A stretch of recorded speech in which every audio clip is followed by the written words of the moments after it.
Welcome to episode 168 of The Brainy Business, Understanding the Psychology of Why People Buy.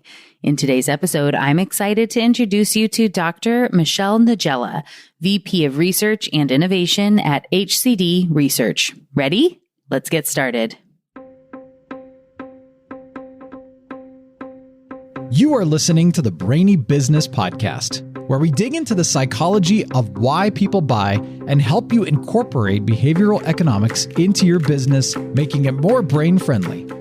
Now here's your host, Melina Palmer. Hello, everyone. My name is Melina Palmer, and I want to welcome you to the Brainy Business Podcast.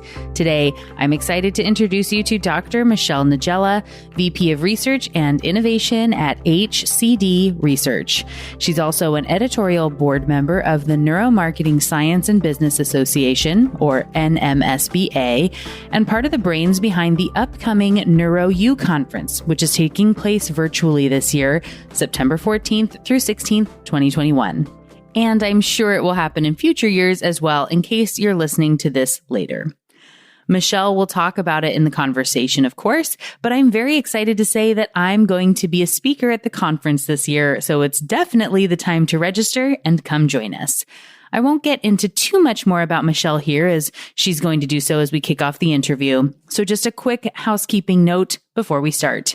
There are lots of links to past episodes, books mentioned on the show, and ways to get in touch with Michelle, HCD Research, and learn more about NeuroU within the show notes for the episode, which are waiting for you within the app you're listening to, or at thebrainybusiness.com/168. Those already on the Brainy Business list got a direct link from me in the email you receive every Friday. Not on the list yet? Simply sign up for any freebie at thebrainybusiness.com and you'll be automatically added. The freebie for this episode is the first chapter of my award-winning book, What Your Customer Wants and Can't Tell You. And if you already have the book, in which case, thank you, you'll also be automatically added to the list when you get your copy of the free PDF companion workbook. Both are housed in our free behavioral economics community called the Be Thoughtful Revolution. There's a link to join that global community in those show notes as well. Now let's jump in. Dr. Michelle Niedziela, welcome to the Brainy Business Podcast.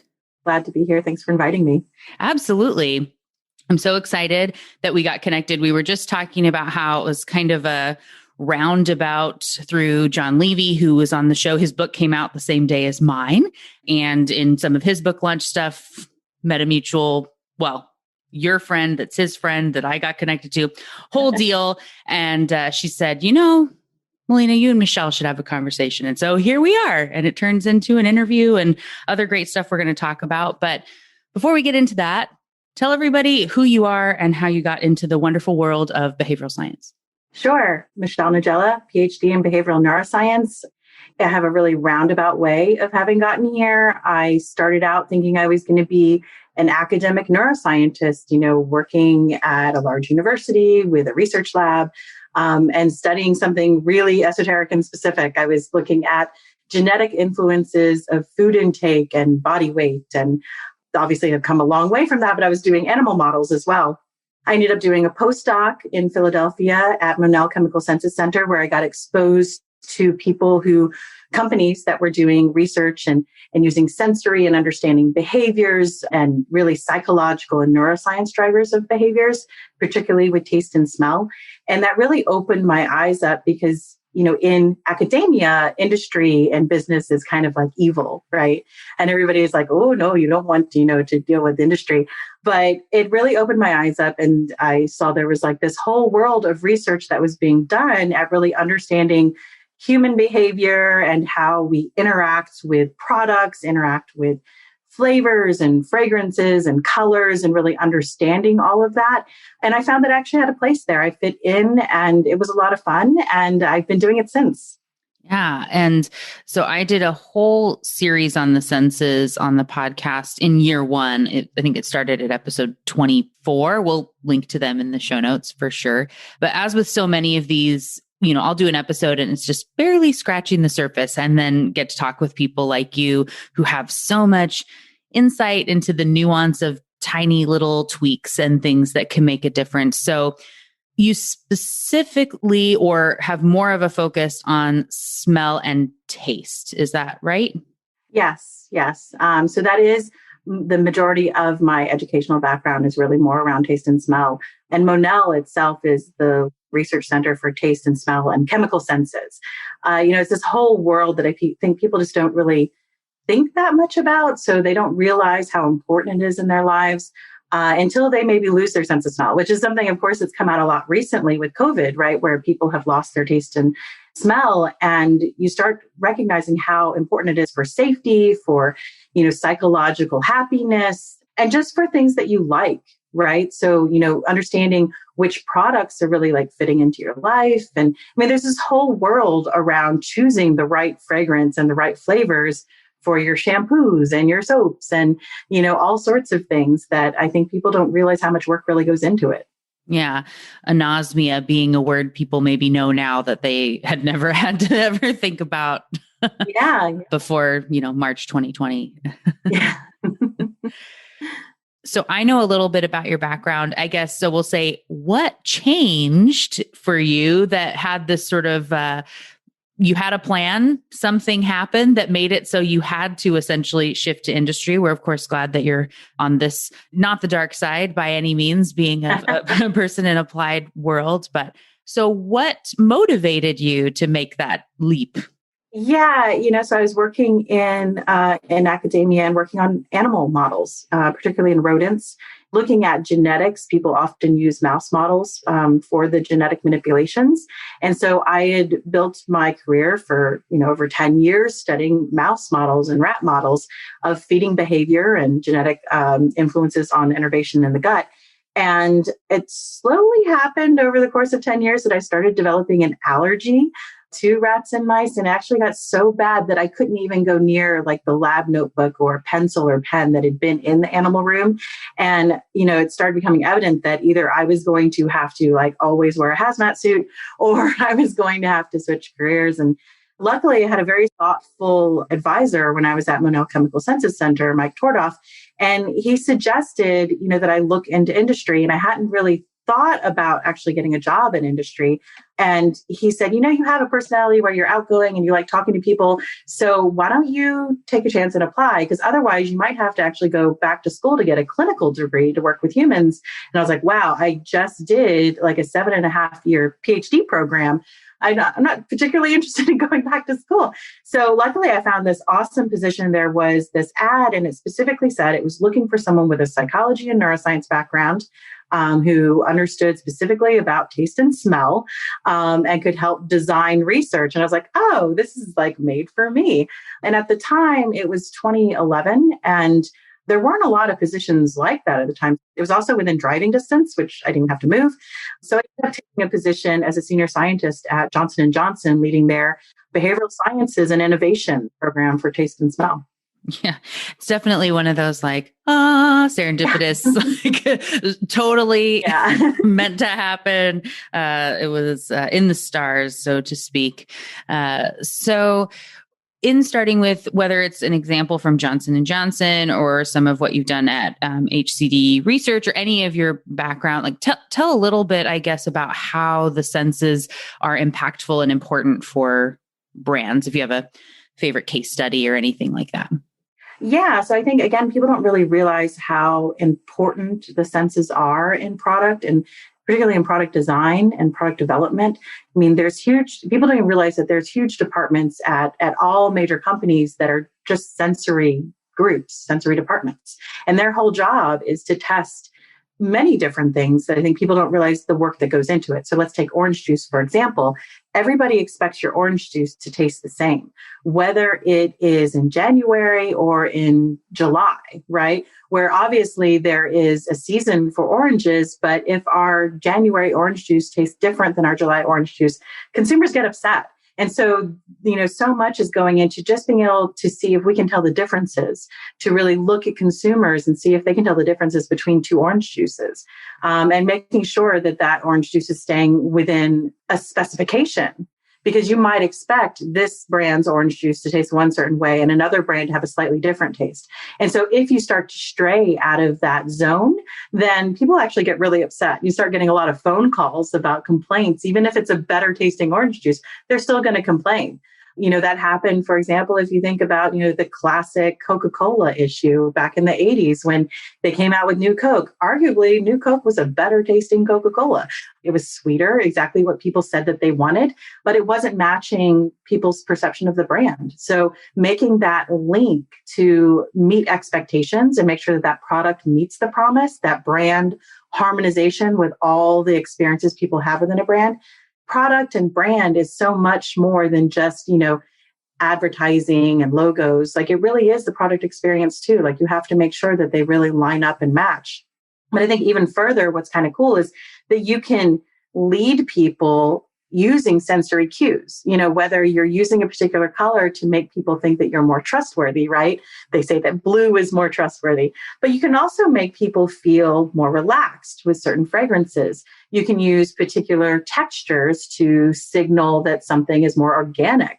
You can use certain colors to make them think that it's healthier. You can use tastes that are going to give people the idea of bringing up some sort of memory or something. So I think there's just a lot in there that people don't really realize goes into the design of all the products we really enjoy. And I think most of our enjoyment comes from that, from those sensory cues that really, draw out, additional higher order experiences for us. Yeah. Well, and so the sense of smell is one of our most, arguably the most primal of our senses, right? Where we're so sensitive to those, and so much of taste is smell.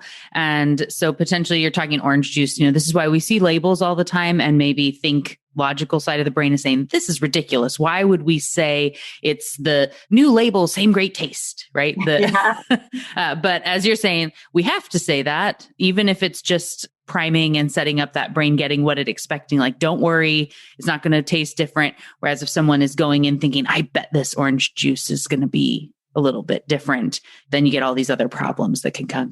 That harmony really plays into liking, which ultimately drives repurchase, right? So the first time they purchase it, if they're disappointed and not satisfied, they're not going to purchase it again, which is where so much of the revenue really comes from, is from that second purchase. And so making sure that the product experience really aligns well with the branding. I mean, if you think about when you go into the shampoo aisle, for example, people pop the cap and they smell it, right? Does it smell like me, right? And some of the questions people might ask, is this something that I would like? But they're also putting the puzzle pieces together, right? So an example I like to use in that is like if you went into the shampoo aisle and you saw a particular bottle of shampoo that was green, let's say, and let's say it had pictures of fruit on it and the name had the word fruit in it, like fructis, right? If you popped that cap and you took a smell and it was vanilla, even if you love the smell of vanilla and you smelled vanilla by itself, you would love the smell, you would actually not like it. And you would actually not like the product as much because it wasn't in alignment. It didn't match the overall, thing that's going on with the brand, the whole marketing mix. So in order to really ensure consumer satisfaction and success of the product experience, you really have to make sure that things align. Not only does it align with what you want the product to do, does it smell like something that's going to wash my hair? Does it smell like something that's moisturizing even, right? What does moisture even smell like?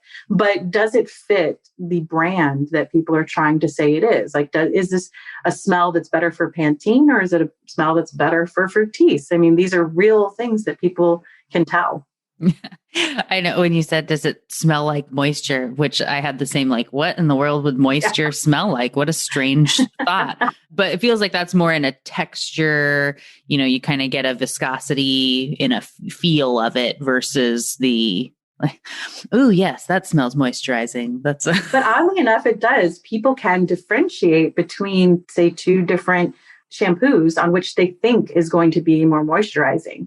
Another interesting sort of experiment that can be done, and we've definitely tested before, is that fragrances can influence how soft you think a towel is. The exact same towel, just with different fragrance sprayed on it. So there's no difference in its texture. People will rate one as being softer than the other simply just based on the fragrance. Interesting. And so is it a particular scent that I'm sure it's a mix of things, but like you were talking about calming, which we all would think, okay, like lavender is more likely to be calming. I think vanilla can be in a calming, whereas citrus is going to be energizing, just in the very broad strokes. So what would softness be aligned with? Yeah, having it be light in some cases. Like, I know that's another difficult thing fragrance, but there are certainly heavier fragrances and lighter fragrances. There's ones that smell gentle. There's ones that give you the feeling of something more breezy, right? Powdery type of fragrances can often give that softness feeling as well. So when you actually think about these fragrances that go into laundry detergent or shampoo, there's usually lots of different layers. And so there's top notes and there's bottom notes and different little cues that kind of come in them. And, just trying to draw out different experiences and drive different perceptions is both science and art. That's really fun and interesting. Yeah, absolutely. I bet it is fun to be testing those sorts of things. And if we add a hint of whatever, what's that going to do to the perception? Test a lot of those things out. Absolutely. So what about, we talked about some product-based brands of which it's pretty easy to say, like, my product has a scent, my physical thing has a touch. But what about for brands, even if those product-based brands are selling online, or when you get into, I know there are a lot of people in service-based businesses that listen to the show. Do you have any tips for them, sort of general things to think about? Yeah, I think that there's a whole interesting world around sensory branding, right? Some really great professors I've worked with in the past, Mimi Morin, for example, at Temple University, she does a lot of work on sensory branding. And really, how do you kind of give that idea? So let's say someone is shopping for shampoos online, which a lot of people do. Again, I think you do have to think, even if they're buying it online, again, it's that repurchase. So you do still have to think about, they're going to experience the product at some point. So outside of product, though, is there a way to incorporate, things that are taste and smell? It is, let's take a restaurant, for example. Different colors and different music, et cetera, that you use can actually affect the perception people would have on enjoying a product or an experience. So let's say restaurants, for example, if you think about a fancy French restaurant versus like McDonald's, the colors that are used, the lighting that is used are quite different, and they drive different behaviors, and they also affect your perception of taste and smell. So, and also the context that that's in can give you totally different meanings. So I think that it's that marriage, it's that brand harmony sort of idea, bringing it all together to make sure that it's actually creating an overall perception. So, different ways of going about to ensure that is really testing both sides. I think testing the experience as well as testing people's perception of a brand and seeing, do they marry together? Yeah, definitely. I talked a little bit about that expectation, brain getting what they expect, sort of a deal. And so if you go into the fancy French restaurant and it smells like popcorn, even, right? You kind of go, wait, what? Like something is wrong here. It's the vanilla fruit taste. It doesn't make sense. And it's actually probably going to drive you to not like it as much. Yeah. A lot of those signals that you get in a fast food restaurant are really to make you move out. They don't want you to stay, right? They need you to eat quickly and get out. So everything is really designed around that. The taste of the food, the upfront impact, all of those sort of things are to get you to enjoy it now and leave. Whereas the French restaurant is really more about slowing down, right? Enjoying the moment, sit here a while, sit here many hours if you like, Buy more wine. Yeah, have more wine, listen to the music, relax, right? So they want you to stay, and to keep ordering whatever it is, dessert or whatever. So I think all these sensory cues can really drive those behaviors, and that's been shown time and time again in the research. And so it's very interesting to see that in action for the clients that we work with. Yeah. Well, that's definitely bringing all the senses in line and thinking about all of them. So the tempo of the music, if it's fast, you're more likely to be turning tables. Whereas if it is that kind of slow, you're going to stay longer and savor those moments. But you want to make sure you're combining that with the taste and the smell and the visuals and.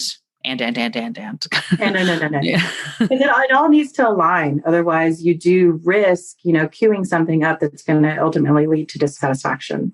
Yeah, absolutely.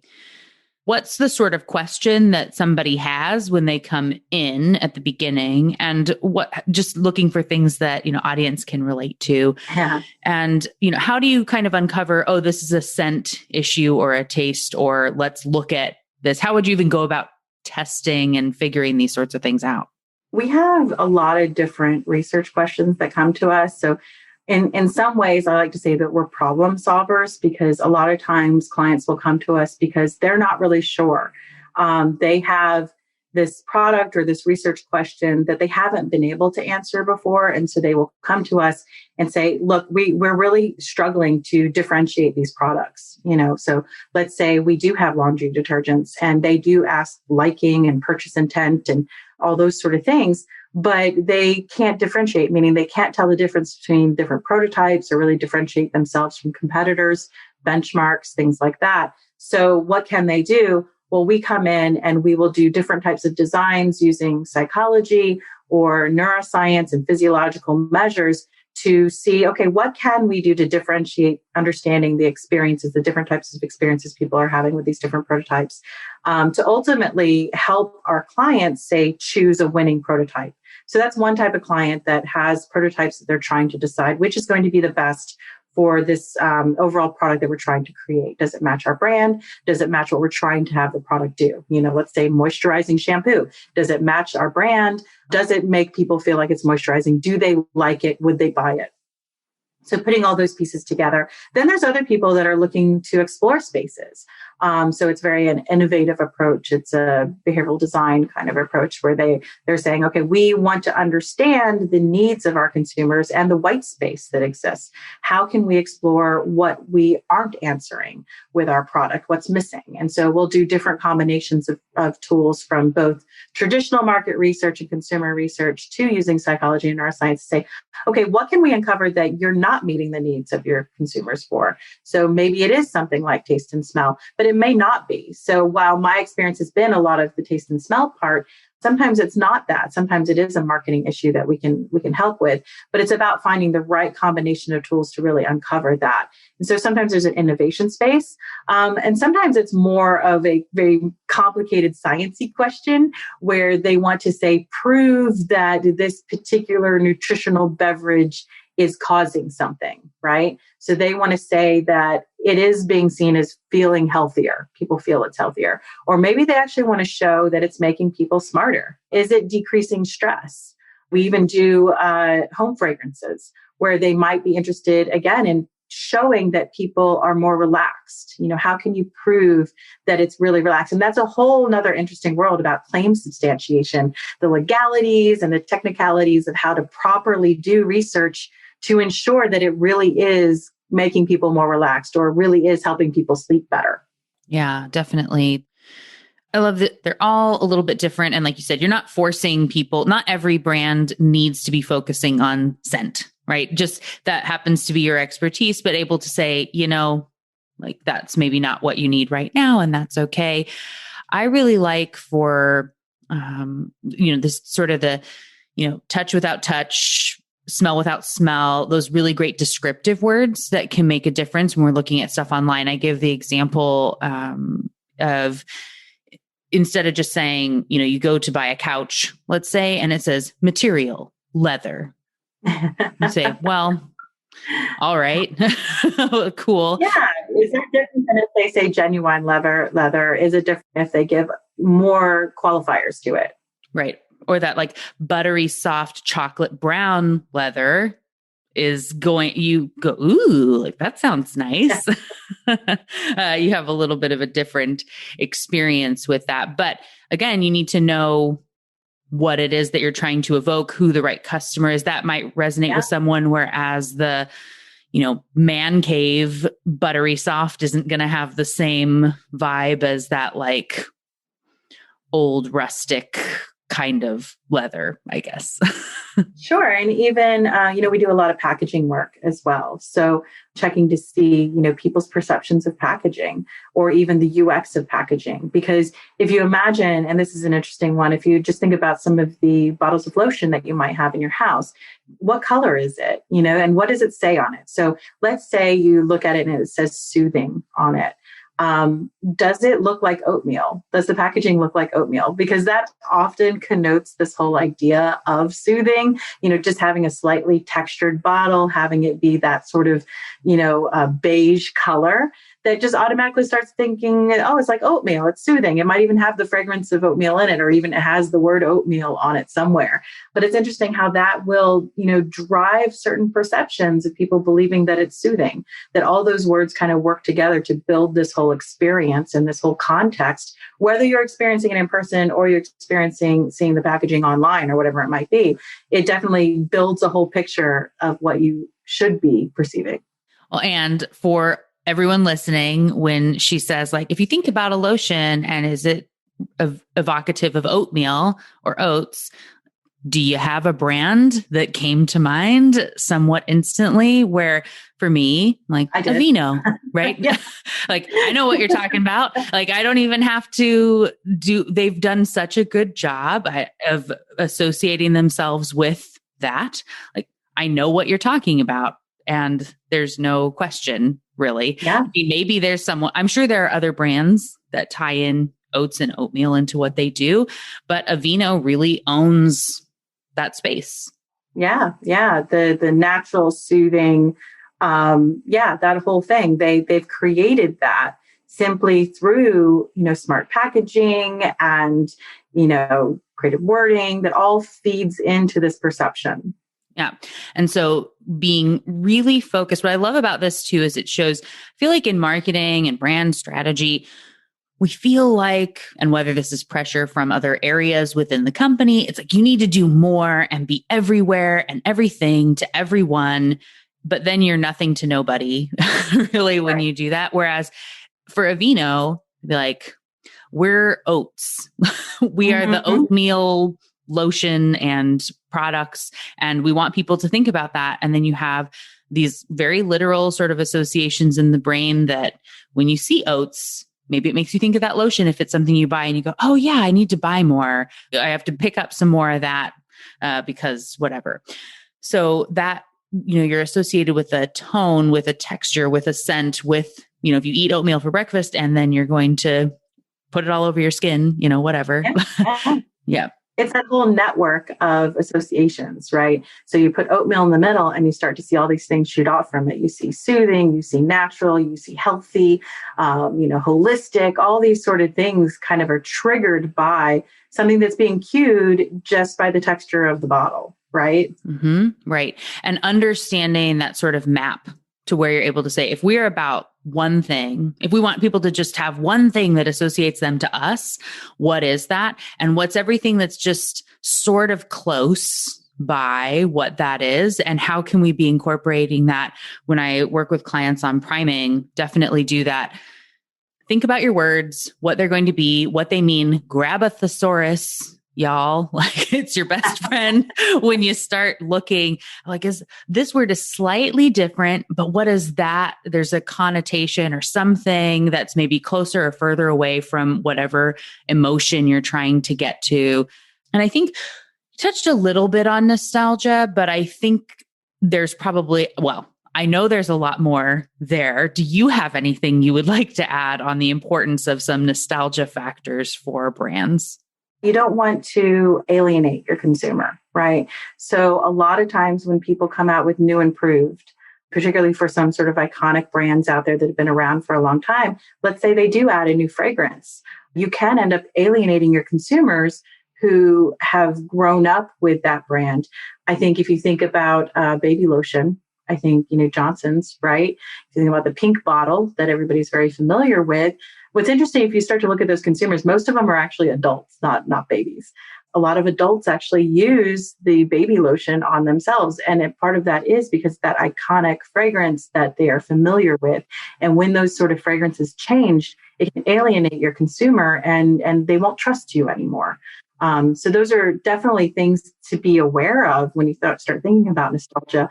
But to become nostalgic, to become something that actually lives in someone's head, rents out of space there, right? So like a vino rents out of space in your head for oatmeal, you have to really understand where you sit, right? So there's a really fun exercise that I like to do, which is called the sensory footprint. And again, it's very sensory driven. But if you think about the senses, the taste, the fragrance, the texture, like the sound, put it all together, go over the five senses, draw it out, put it on a scale. If I were to compare this brand with another, how well could I recognize just on touch?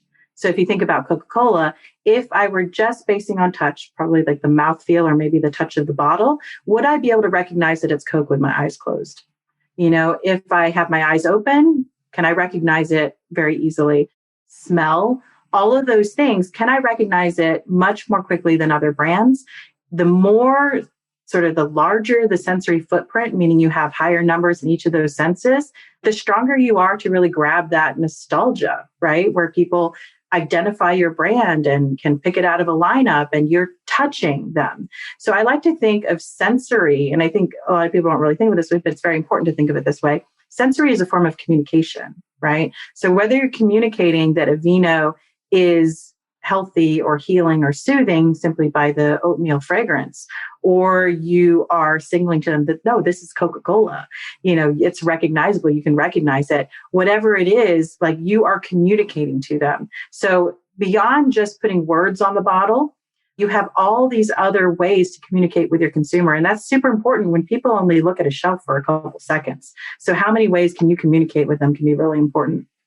Right. And you want to be able to, if someone was going to see that iconic bottle, or, when you walk down the soda aisle and you're looking for red or blue. And then similarly, if you're going down the soup aisle, you're probably also looking for red or blue. And even without saying it, just like a vino, people know which brands I'm talking about. Those brands own that sensory they have a huge sensory footprint, right?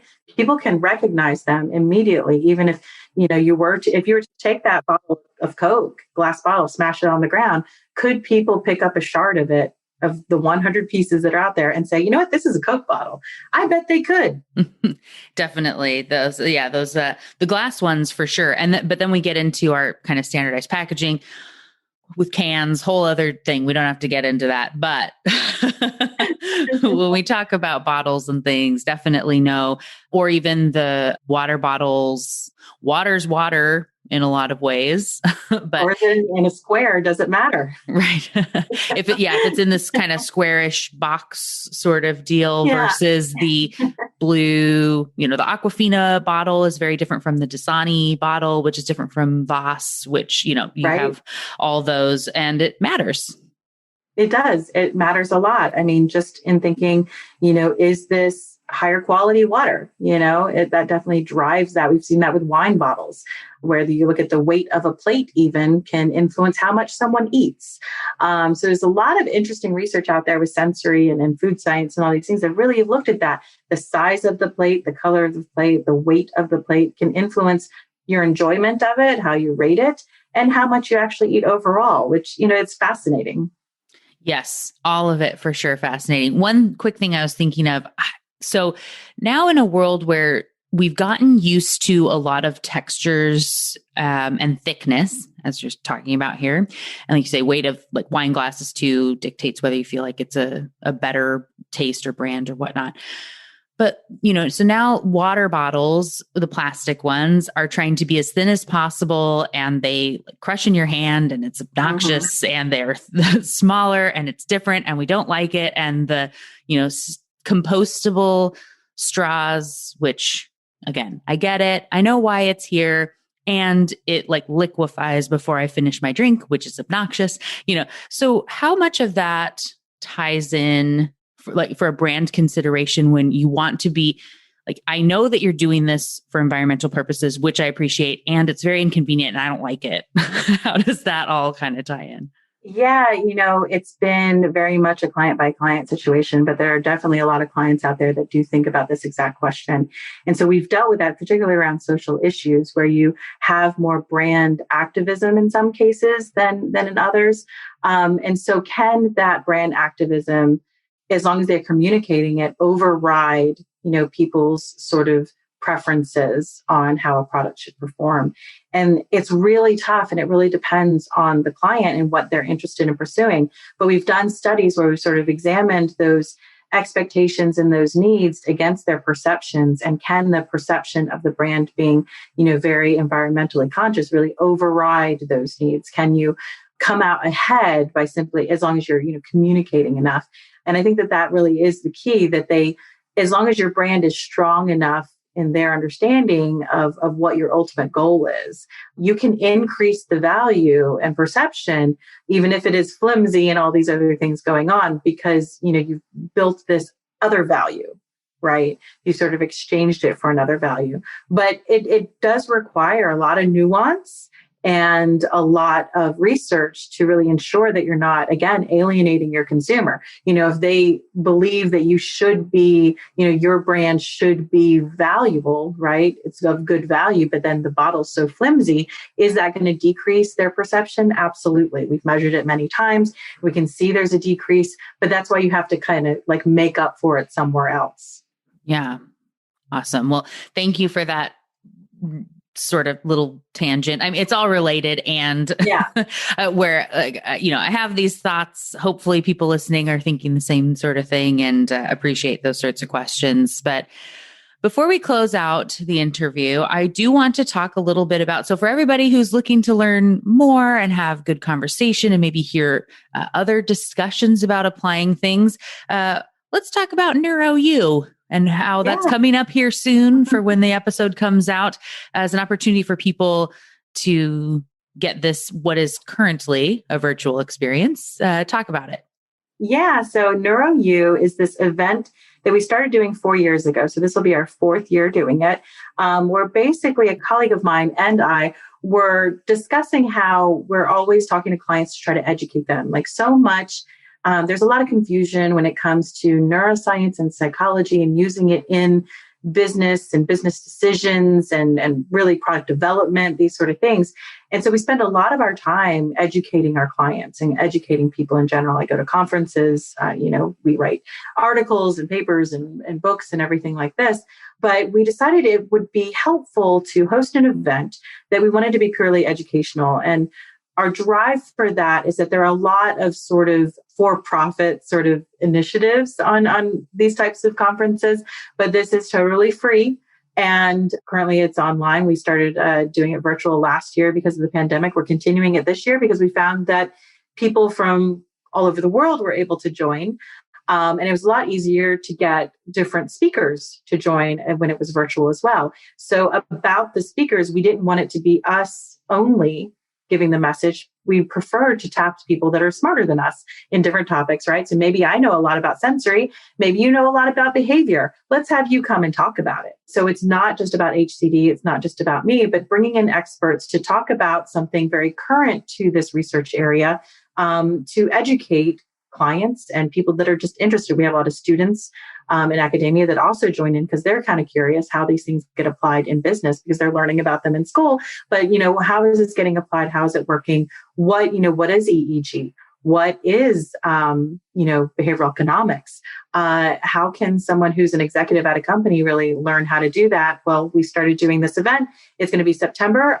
You can check it out at neurou.info online to go to our website, see the different speakers, which will also include you, Melina. So yay! So happy I can join you here, but I'm also really happy that you can join us to talk more about, again, that behavioral side. Might be neuroscience and psychology, but having you in for that behavioral side and the business side, getting people in to talk about those points.